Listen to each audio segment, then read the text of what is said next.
these two attacks were both in France, and what the terrorists did was they split the police force, having to have their attention attracted to different places in Paris.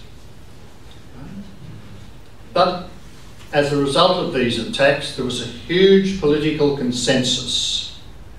There was a huge street demonstration defending freedom of speech. Now, not everyone thought that the satirical journal Charlie Hebdo was the best image.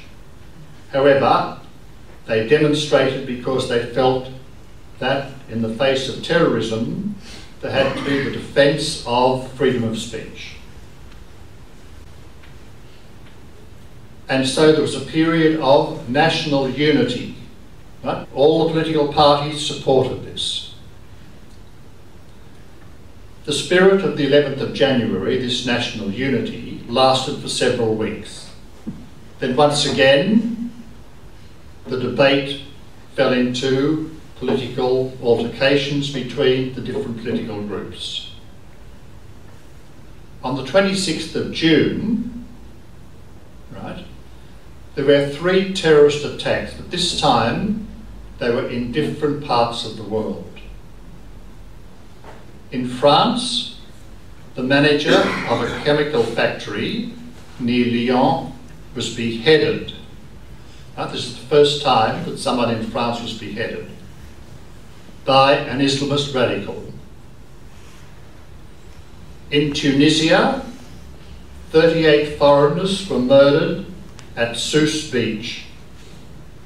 Now, this is important because in the Arab Spring in 2011, Tunisia was the country which had most successfully established a democratic regime after the dictator had been expelled, and especially women had been promoted.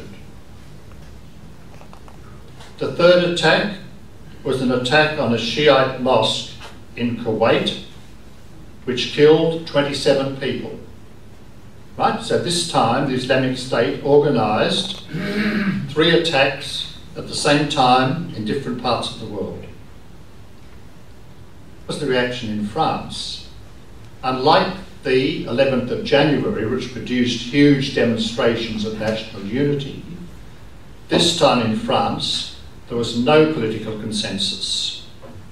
The political parties bickered and accused each other of not being tough enough on police security, on security generally.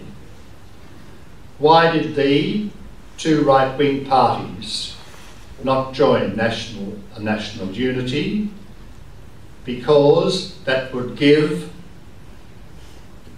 importance to the Socialist Party, which would say, look what we've done, right? And so they attacked the Socialist Party, saying you haven't done enough. Right? So there was no political consensus this time.